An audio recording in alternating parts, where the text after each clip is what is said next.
मध्यकालीन चित्रकला, paintings during medieval period. मध्यकालीन चित्रकला भारत में चित्रकला की एक समृद्ध परंपरा रही थी। प्राचीन काल में चित्रकला का आरंभिक रूप स्तंभ चित्रकारी के रूप में प्रकट हुआ। स्तंभ चित्रकारी भीमबेटका के गुफा चित्र से आरंभ होकर अजंता, बाघ, बादामी एवं एलोरा की चित्रकारी तक चलती रही। फिर एक सामान्य धारणा यह है कि एलोरा के पश्चात भारतीय चित्रकला का पतन हो गया तथा फिर एक बार चित्रकला मुगल काल में प्रकट हुई। परंतु परवर्ती काल के शोधों ने इस धारणा को चुनौती दी है। वस्तुतः एलोरा चित्रकला के पश्चात चित्रकला का पतन नहीं हुआ, अपितु स्तंभ चित्रकारी का महत्व कम हो गया और उसकी जगह लघु चित्रकारी का महत्व बढ़ गया। लघु चित्रकला को विकसित करने में जैनियों का बड़ा योगदान रहा। जैनियों ने ताल पत्रों पर चित्र बनाए तथा ये चित्र विविध पृष्ठभूमि से लिए गए थे। आगे पाल चित्रकला पर भी इसका प्रभाव देखा जा सकता था। सबसे बढ़कर जैन चित्रकला का प्रभाव गुजराती शैली पर पड़ा। आरंभिक जैन चित्रकला तालपत्र पर निर्मित की गई थी। फिर जब आगे हिंदुस्तान में कागज का प्रयोग आरंभ हुआ तो फिर कागज पर चित्रकारी की जाने लगी। गुजराती चित्रकला ने भी कागज को अपनाया।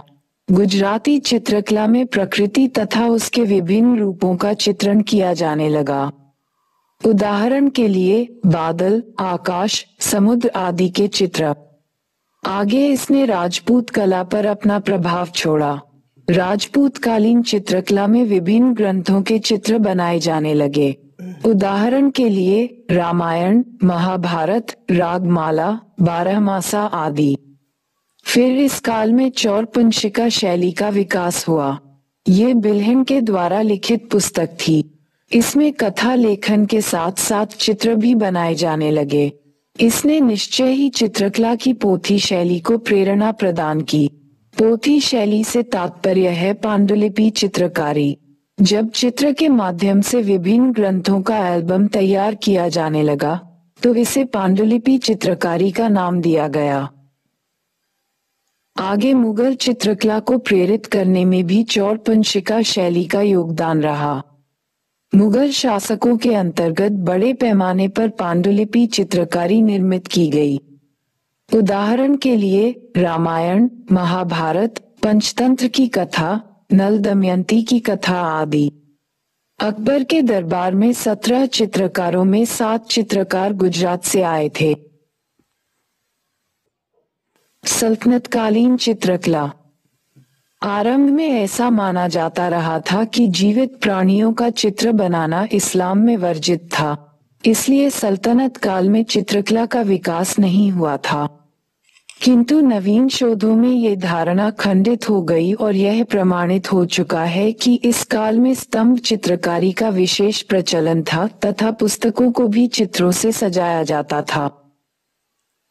उदाहरण के तौर पर ये देखा जा सकता है कि जब इल्तुतमिश खलीफा के दूत का स्वागत कर रहा था, इस क्रम में उसने एक ऐसा प्रवेश द्वार बनवाया था जिस पर जीवित प्राणियों के चित्र बनाए गए थे। उसी प्रकार अलाउद्दीन खिलजी के उत्तराधिकारी मुबारक शाह खिलजी के विषय में कहा जाता है, उसने कुछ ऐसे टेंट बनवाए थे जिन पर विभिन्न प्रकार के चित्र अंकित थे। इतना ही नहीं, फिरोज शाह तुगलक के विषय में कहा जाता है कि उसने इस्लाम की भावना के अनुसार कुछ चित्रों को नष्ट कराया था। इसका अर्थ है कि उस काल में भी स्तंभ चित्रकारी का प्रचलन था। चौरपंशिका अथवा लौर चंदा चित्रकारी जैन तथा इस्लामी पांडुलिपियों में होने वाले क्रमिक परिवर्तन ने कालांतर में स्थायित्व ग्रहण कर एक नवीन चित्रकला का रूप ग्रहण कर लिया। इस विशेष समूह को चौरपंशिका अथवा लौर चंदा चित्रशैली के नाम से जाना जाता है। इस तथ्य की पुष्टि पांडुलिपियों के उस समूह से होती है जिसमें चटकीली एवं जीवंत रंग योजना, बेलबूटों और अलंकरण विधानों से युक्त शांत तथा परिष्कृत रूप में लघु चित्र विद्यमान हैं।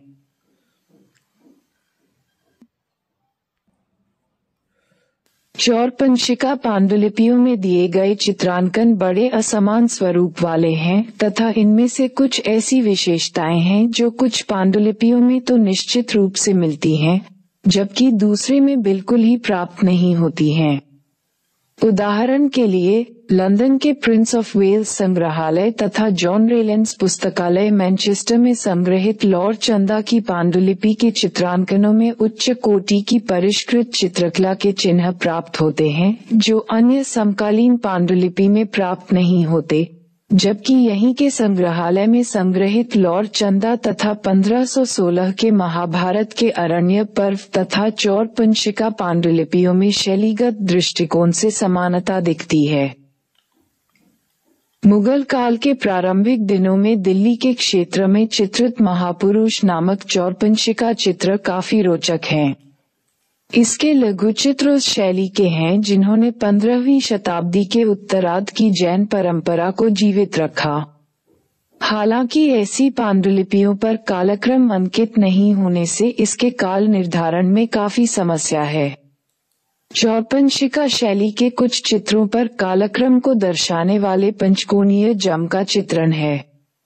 चूंकि हम जानते हैं कि प्रारंभिक अकबरी युग के चित्रों की एक प्रमुख विशेषता इस जम के चित्रण की रही है, तो माना जाता है कि चौरपंशिका समूह के कुछ चित्र प्रारंभिक अकबरी युग के हो सकते हैं।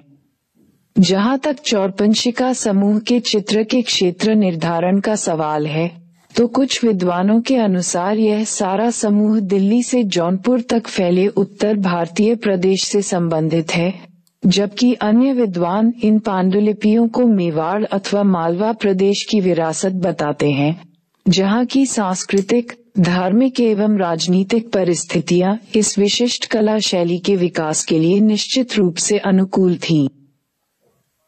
चौरपंशिका शैली के लघु चित्रों में सामान्यतः लाल तथा कुछ चित्रों में नीली, हरी तथा पीली पृष्ठभूमि दर्शाई गई है।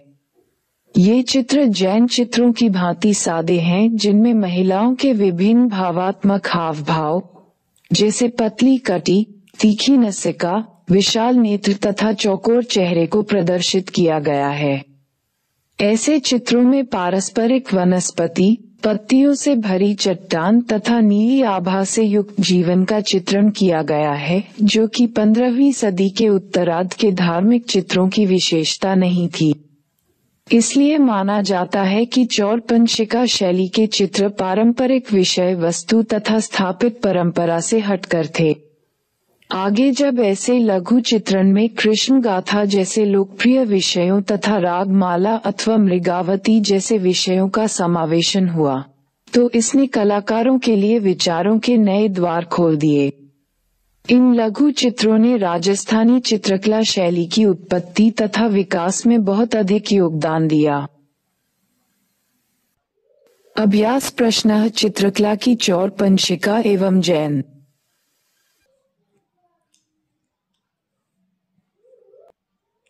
शैलियों की विवेचना कीजिए। क्या चौरपंशिका शैली को पोथी प्रारूप का पूर्ववर्ती माना जा सकता है? मुगल कालीन चित्रकला। मुगल काल में चित्रकला के विभिन्न रूप। 1. स्तंभ चित्रकारी। अकबर के काल में फतेहपुर सीकरी की दीवारों पर हिंदू एवं मुस्लिम चित्रकारों के द्वारा अनेक चित्र उकेरे गए। 2. पांडुलिपि चित्रकारी। इसके अंतर्गत विभिन्न ग्रंथों के चित्र बनाए गए। उदाहरण के लिए रामायण, महाभारत, नल दमयंती की कथा, पंचतंत्र आदि। 3. छवि चित्रकारी। छवि चित्रकारी यूरोपीय पुनर्जागरण के प्रभाव में विकसित हुई तथा भारत में अकबर के काल में पहली बार पुर्तगीजों ने इसे आरंभ किया था। फिर यूरोपीय प्रभाव में ही एक और नवीन तकनीकी का आगमन हुआ था, जिसमें एक ही सतह पर नजदीक की वस्तु को बड़ा बनाकर तथा दूर की वस्तु को छोटा बनाकर प्रस्तुत किया जाता था।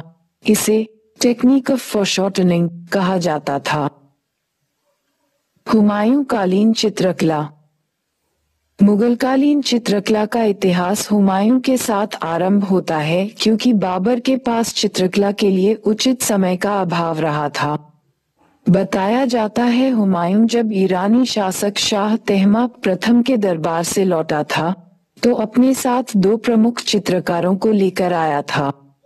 ये चित्रकार थे मीर सैयद अली तथा ख्वाजा अब्दुस समद। ये प्रमुख चित्रकार वहजाद के शिष्य थे। इनके द्वारा खानदान तैमूरिया का चित्रण किया गया। अकबरकालीन चित्रकला। अकबर के काल में स्थापत्य कला के समानांतर चित्रकला का भी विकास हुआ। अकबर चित्रकला का महान संरक्षक था। अबुल फजल के अनुसार अकबर के तस्वीर खाने में 17 चित्रकार थे। इनमें सबसे अग्रणी चित्रकार दसवंत था। मुगल काल में चित्रकारी व्यक्तिगत प्रयास न होकर एक सामूहिक प्रयास था, क्योंकि एक ही चित्र के अलग अलग हिस्से अलग अलग चित्रकारों के द्वारा बनाए जाते थे। अकबर ने इस अवधारणा को अस्वीकार कर दिया था कि चित्रकला इस्लाम की मूल भावना के विपरीत है।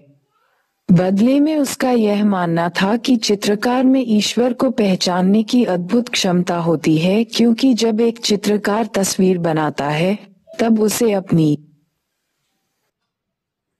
सीमाओं का ज्ञान होता है कि वह सब कुछ कर सकता है, किंतु चित्र में जान नहीं डाल सकता। अकबर के अधीन ईरानी चित्रशैली तथा भारतीय चित्रशैली के बीच बेहतर सामंजस्य देखने को मिलता है। उसके काल में चित्रकला पर भारतीय तत्वों का प्रभाव बढ़ गया। ईरानी और भारतीय चित्रकला में अंतर के बिंदु। 1. ईरानी चित्रकला में शिकार, युद्ध आदि चित्रों पर विशेष बल दिया जाता था, जबकि भारतीय चित्रकला में धार्मिक विषयों पर बल था। 2. ईरानी चित्रों की बनावट में चौड़े ब्रश का प्रयोग किया जाता था, जबकि भारतीय चित्रों में गोल ब्रश का प्रयोग होता था। उसी प्रकार भारतीय चित्रकला में गहरे नीले तथा लाल रंग का प्रयोग किया जाता था। जहांगीरकालीन चित्रकला। जहांगीर की चित्रकला में व्यक्तिगत दिलचस्पी थी।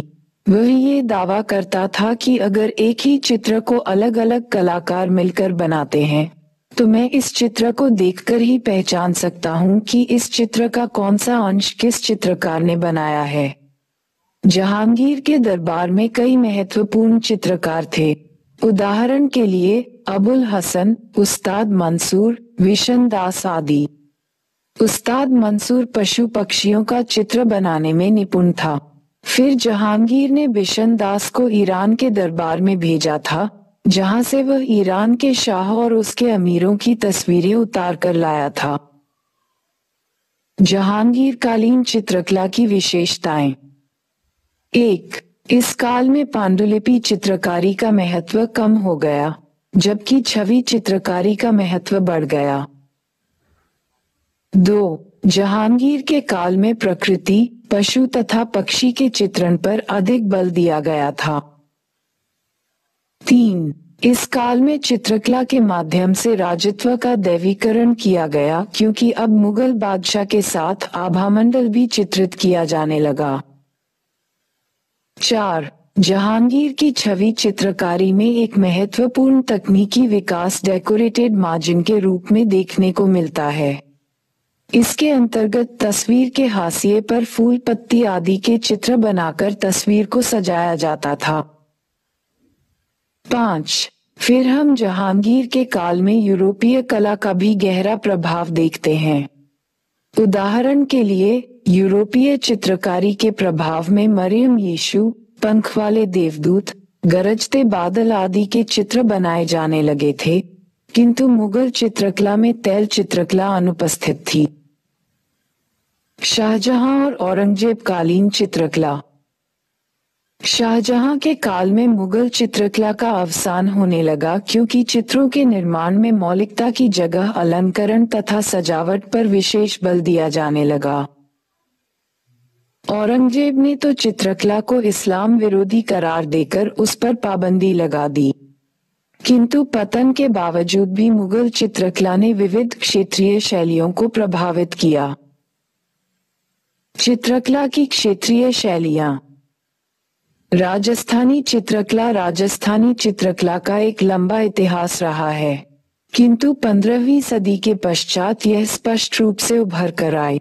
राजस्थानी चित्रकला में प्रकृति, पशु पक्षी आदि के चित्रण पर विशेष बल दिया गया।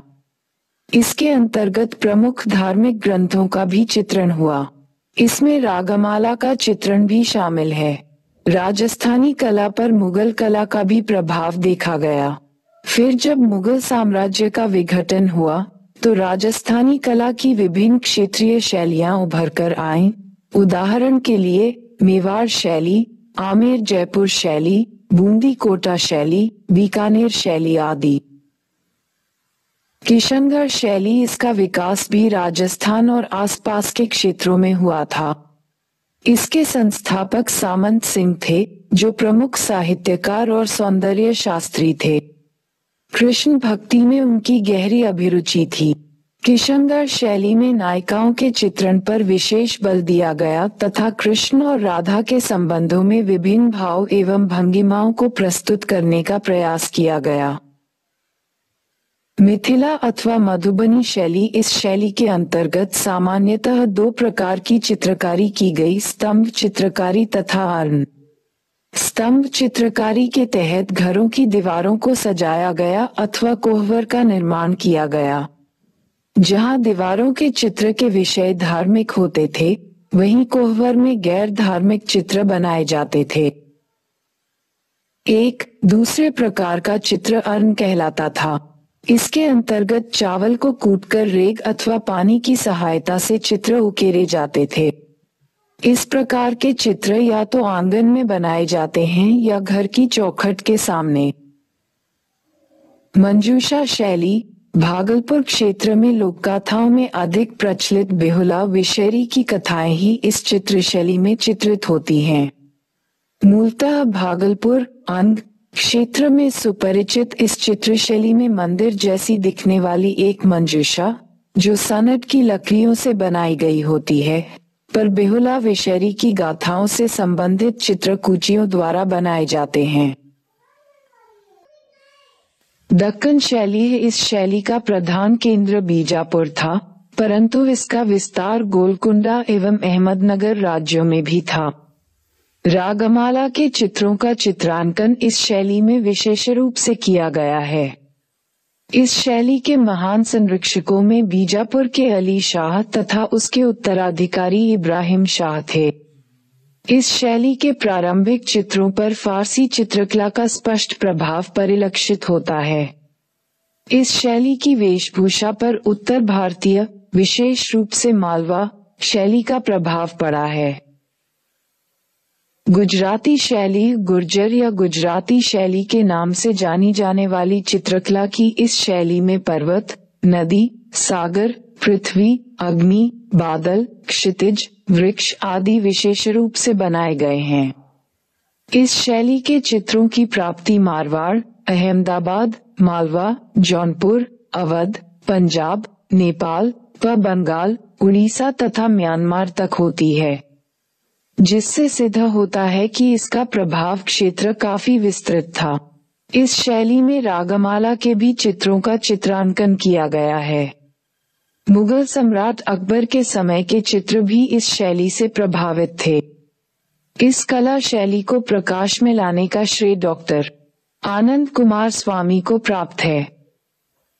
राजपूत शैली, मुगल काल के अंतिम दिनों में भारत के विभिन्न क्षेत्रों में अनेक राजपूत राज्यों की उत्पत्ति हो गई, जिनमें मेवाड़, बूंदी, मालवा आदि उल्लेखनीय हैं। इन राज्यों में विशिष्ट प्रकार की चित्रकला शैली का विकास हुआ। इन विभिन्न शैलियों में कुछ विशेषताएं उभयनिष्ठ दिखाई दी, जिसके आधार पर उन्हें राजपूत शैली नाम प्रदान किया गया। चित्रकला की यह शैली काफी प्राचीन प्रतीत होती है, किंतु इसका वास्तविक स्वरूप 15वीं शताब्दी के बाद ही प्राप्त होता है। ये वास्तव में राजदरबारों से प्रभावित शैली है, जिसके विकास में कन्नौज, बुंदेलखंड तथा चंदेल राजाओं का सराहनीय योगदान रहा है। मेवाड़ शैली, मेवाड़ शैली राजस्थानी जनजीवन व धर्म का जीता जागता स्वरूप प्रस्तुत करती है। इतिहासवेत्ता तारकनाथ ने 7वीं शताब्दी में मारवाड़ के प्रसिद्ध चित्रकार श्रीरंगधर को इसका संस्थापक माना है, लेकिन उनके तत्कालीन चित्र उपलब्ध नहीं हैं। रागमाला के लिए 16वीं शताब्दी में महाराणा प्रताप की राजधानी चावड़ में बनाई गई चित्रावली में लोककला का प्रभाव तथा मेवाड़ शैली के स्वरूप चित्रित हैं। रागमाला चित्रावली दिल्ली के संग्रहालय में सुरक्षित है। जयपुर शैली का युग 1600 से 1900 ई तक माना जाता है। इस शैली के अनेक चित्र शेखावटी में 18वीं शताब्दी के मध्य व उत्तरार्ध में भित्ति चित्रों के रूप में बने हैं। इसके अतिरिक्त सीकर, नवलगढ़, रामगढ़, मुकुंदगढ़, झुंझुनू इत्यादि स्थानों पर भी इस शैली के भित्ति चित्र प्राप्त होते हैं। जयपुर शैली के चित्रों में भक्ति तथा श्रृंगार का सुंदर समन्वय मिलता है। कृष्ण लीला, राग रागिनी, रासलीला के अतिरिक्त शिकार तथा हाथियों की लड़ाई के अद्भुत चित्र बनाए गए हैं। बीकानेर शैली मारवाड़ शैली से संबंधित बीकानेर शैली का सर्वाधिक विकास अनूप सिंह के शासनकाल में हुआ। रायलाल, अली रजा, हसन रजा आदि इस राज शैली के उल्लेखनीय कलाकार थे। इस शैली पर पंजाबी शैली का भी प्रभाव दृष्टिगोचर होता है, क्योंकि बीकानेर क्षेत्र उत्तर में पंजाब के समीप ही स्थित है। मालवा शैली की चित्रकला में वास्तुशिल्पीय दृश्यों की ओर झुकाव सावधानीपूर्वक तैयार किया गया। इसमें सपाट किंतु सुव्यवस्थित संरचना, श्रेष्ठ प्रारूपण, शोभा हेतु प्राकृतिक दृश्यों का सृजन तथा रूपों को उभारने के लिए रंगों के धब्बों का सुनियोजित उपयोग दर्शनीय है। बूंदी शैली 17वीं शताब्दी के प्रारंभ में मेवाड़ शैली की ही एक स्वतंत्र शाखा के रूप में विकसित बूंदी शैली के प्रमुख केंद्र कोटा, बूंदी और मारवाड़ थे। बूंदी राज्य की स्थापना 1341 में राव देव ने की थी, लेकिन चित्रकला का विकास राव सूरजन से प्रारंभ हुआ। राव रतन सिंह ने दीपक और भैरवी राग पर सुंदर चित्र बनवाए।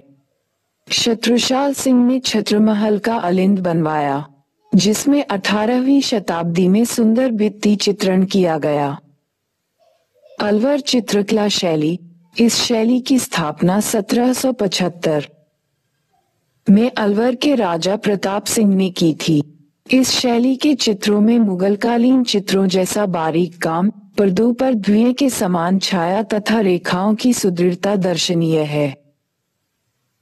पहाड़ी चित्रकला शैली, राजपूत शैली से ही प्रभावित पहाड़ी चित्रकला हिमालय के तराई में स्थित विभिन्न क्षेत्रों में विकसित हुई, परंतु इस पर मुगलकालीन चित्रकला का भी प्रभाव दृष्टिगत होता है। 5 नदियों सतलुज, रावी, व्यास, झेलम तथा चेनाब का क्षेत्र पंजाब तथा अन्य पर्वतीय केंद्रों जैसे जम्मू, कांगड़ा, गढ़वाल आदि में विकसित इस चित्रकला शैली पर पर्वतीय क्षेत्र के निवासियों की भावनाओं तथा संगीत व धर्म संबंधी परंपराओं की स्पष्ट छाया देखी जा सकती है। पहाड़ी शैली के चित्रों में प्रेम का विशिष्ट चित्रण दृष्टिगत होता है। कृष्ण राधा के प्रेम के चित्रों के माध्यम से इनमें स्त्री पुरुष प्रेम संबंधों को बड़ी बारीकी एवं सहजता से दर्शाने का प्रयास किया गया है। बसोर शैली चित्रकला की इस शैली का जन्म हिंदू, मुगल तथा पहाड़ी शैलियों के समन्वय से हुआ है, जिसमें मुगल शैली की भांति तथा पुरुषों के कपड़ों का प्रयोग किया गया है, जबकि चेहरे स्थानीय लोक कला पर आधारित है।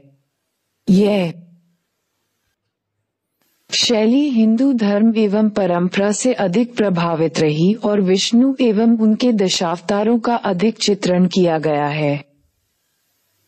गुलेरी शैली चित्रकला की पहाड़ी शैली के अंतर्गत विकसित गुलेरी शैली के चित्रों का मुख्य विषय रामायण तथा महाभारत की घटनाएं रही हैं। इस शैली में इतना सशक्त एवं सजीव रेखांकन किया गया है कि मानव आकृतियों के अंग प्रत्यंग अपनी स्वाभाविकता से दृष्टिगोचर होते हैं। गढ़वाल शैली, इस शैली का विस्तार मध्यकाल के गढ़वाल राज्य में हुआ। गढ़वाल राज्य के नरेश प्रितपाल शाह के दरबार में रहने वाले दो चित्रकारों श्यामनाथ तथा हरदास ने इस शैली को जन्म दिया। जम्मू शैली मुगल शैली से प्रभावित इस शैली का विकास जम्मू क्षेत्र में हुआ क्योंकि नादिर शाह के द्वारा दिल्ली को भयाक्रांत करने से दिल्ली दरबार के चित्रकारों ने भागकर पहाड़ी राजाओं के यहाँ शरण ली एवं नवीन शैली के चित्रों का निर्माण किया। कांगड़ा शैली भारतीय चित्रकला के इतिहास के मध्ययुग में विकसित पहाड़ी शैली के अंतर्गत कांगड़ा शैली का विशेष स्थान है। इसका विकास कचोट राजवंश के राजा संसार चंद्र के कार्यकाल में हुआ। ये शैली दर्शनीय तथा रोमांटिक है। इसमें पौराणिक कथाओं और रीतिकालीन नायक नायिकाओं के चित्रों की प्रधानता है तथा गौण रूप में व्यक्ति चित्रों को भी स्थान दिया गया है। इस शैली में सर्वाधिक प्रभावशाली आकृतियां स्त्रियों की हैं, जिसमें चित्रकारों ने भारतीय परंपरा के अनुसार नारी के आदर्श रूप को ही ग्रहण किया है।